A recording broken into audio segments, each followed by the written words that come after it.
Under what condition does the phenomena of total internal reflection takes place? Draw a ray diagram showing how a ray of light deviates by 90 degree after passing through a right angled isosceles prism.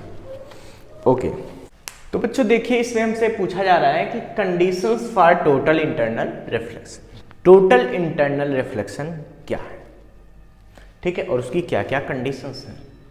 बच्चों आपको पता होना चाहिए कि जब light रे किसी denser medium से रेयर मीडियम में जाती है तो क्या होता है, पहले इस पे हम बात करते हैं, फिर हम लोग टोटल इंटरनल रिफ्लेक्शन को आसानी से समझ पाएंगे। तो बच्चों अगर कोई भी लाइट रे डेंसर मीडियम से रेयरर में जाती है, मान लो ये हमारा बना हुआ है डेंसर, ठीक है, अच्छा, और ऊपर वाला मीडियम क्या है बच्चों, रेयरर, ठीक। तो अगर कोई भी लाइट रे डेंसर से रेयरर में जाती है तो क्या होता है, सोचो, तो वो अवे फ्रॉम द नॉर्मल हो जाती है। किधर हो जाती है, अवे फ्रॉम द नॉर्मल। अच्छा, अब बच्चों अगर ये वाला एंगल आपको पता होगा, ये कहते हैं इंसिडेंट एंगल, आई से लिखते थे, याद करो, ये होता है रिफ्रैक्टेड एंगल आर। अगर हम आई को इंक्रीज करते जाएं तो ये वाला भी और इंक्रीज होता जाएगा। एक पोजीशन ऐसी आएगी कि ये आई वाला जो वैल्यू है ये इतनी हो जाएगी कि ये जो लाइट रे आ रही है वो इसके सरफेस पर ऐसे ग्रेज कर जाएगी, ऐसे निकल जाएगी, ठीक है। मतलब इस समय जो एंगल ऑफ रिफ्रैक्शन है वो 90 डिग्री हो।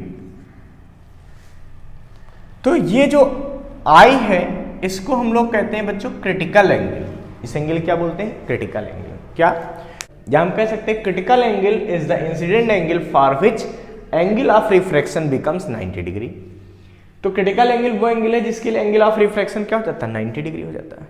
तो ये हो जाता है क्रिटिकल एंगल। लेकिन ध्यान रखना कब होता है, डेंसर से जब रेयरर लाइट ले जाती तभी ये चीज संभव है, ठीक है।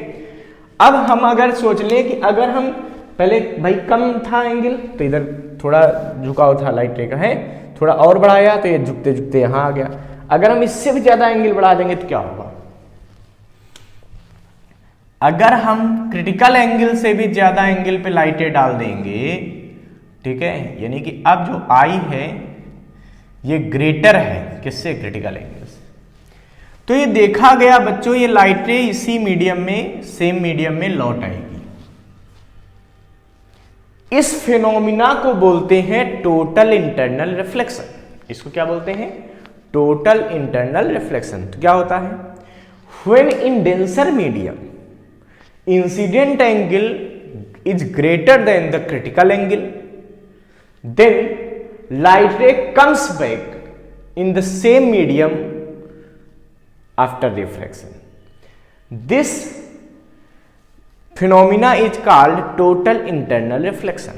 जब लाइटें डेंसर से रेयरर में जाती हैं लेकिन डेंसर में उसका एंगल क्रिटिकल से ज्यादा हो जाता है, इंसिडेंट एंगल क्रिटिकल से ज्यादा हो जाता है, तो वो लाइटें सेम मीडियम में डेंसर में ही लौट आती हैं। इस फिनोमिना को बोलते हैं टोटल इंटरनल रिफ्लेक्शन।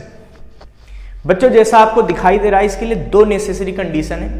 पहली कि द लाइटें must go from denser to rarer, जो रिफ्रैक्शन है वो किधर होना चाहिए, डेंसर से रेयरर में होना चाहिए, तभी हो सकता है, ठीक है। रेयरर से डेंसर में ऐसा नहीं हो सकता, ध्यान रखना। तो light must go from denser to rarer, ये पहली कंडीशन हो गई। दूसरी कंडीशन क्या हो गई बच्चों, the incident angle should be greater than critical angle. क्यों, अगर क्रिटिकल से कम होगा तब तो दूसरे मीडियम में चली जाएगी, TIR नहीं होगा, टोटल इंटरनल रिफ्लेक्शन नहीं होगा।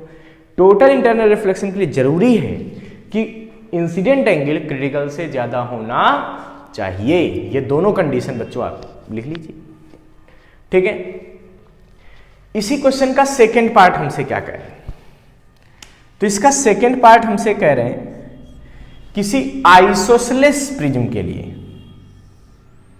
आइसोसेलेस राइट एंगल प्रिज्म के लिए। आइसोसेलेस समझते हो, दो साइड सेम, जैसे ये दोनों साइड मान लो सेम, ठीक है। राइट एंगल तो एंगल 90 डिग्री में हमको ये दिखाना है कि किस तरीके से डेविएशन एंगल 90 डिग्री हो सकता है।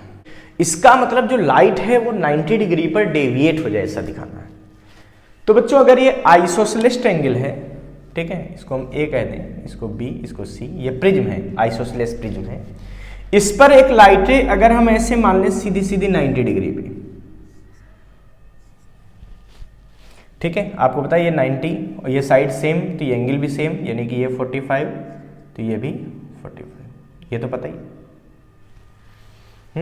तो अगर हम यहाँ पे नॉर्मली लाइटें यहाँ से इंसिडेंट करवा दें, आपको पता है ना नॉर्मल की डायरेक्शन से आने वाली लाइटें में कोई डेविएशन नहीं होता, तो ये यहाँ से यहाँ तक सीधी चली जाएगी।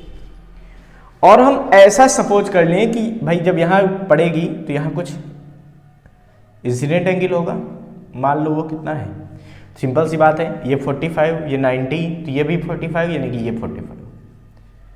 तो अगर इस प्रिज्म में कुछ ऐसा मीडियम यूज कर लें कि इसका जो क्रिटिकल एंगल है, ठीक है, वो 45 से कम हो, क्रिटिकल एंगल क्या हो, 45 से कम हो, ध्यान रखना।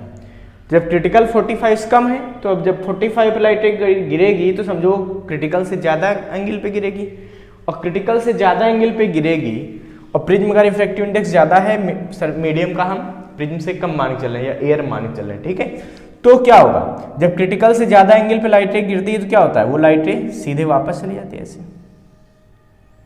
वो लाइटें ऐसे चली जाएगी, भाई यहाँ आएगी ऐसे सीधे वापस यहाँ आएगी। अब देखो ना, ये एंगल 45, ये 45, ये 45, तो ये वाला फिर क्या बन जाएगा 90, तो ये सीधी चली जाएगी। अब देखो बच्चों, आने वाली लाइटें का एंगल सीधा ऐसे थी, जाने वाली ऐसे, तो ये उसका क्या बन गया, ये डेविएशन एंगल बन गया डेल्टा। और ये कितना हो गया बताओ, तो इंसिडेंट लाइटें और इमर्जेंट लाइटें के बीच के एंगल को बोलते हैं डेविएशन एंगल। तो ये कितना हो गया बच्चों, यहाँ पे ये हो गया 90 degree. So deviation angle will be 90 degree for this condition. तो ध्यान रखना, एक आइसोसेलेस अगर कोई प्रिज्म है तो उसमें डेविएशन एंगल 90 डिग्री ऐसे हो सकता है अगर उस प्रिज्म का जो मटेरियल है वो ऐसा बनाया जाए कि उसका क्रिटिकल एंगल 45 से कम। ध्यान रखना, उसका जो क्रिटिकल एंगल है वो 45 से क्या होना चाहिए, कम होना चाहिए। यानी कि हम कह सकते हैं कि मटेरियल का रिफ्रैक्टिव इंडेक्स √2 से ज़्यादा होना चाहिए, ठीक है। इसको फटाफट नोट कर लीजिए बच्चों।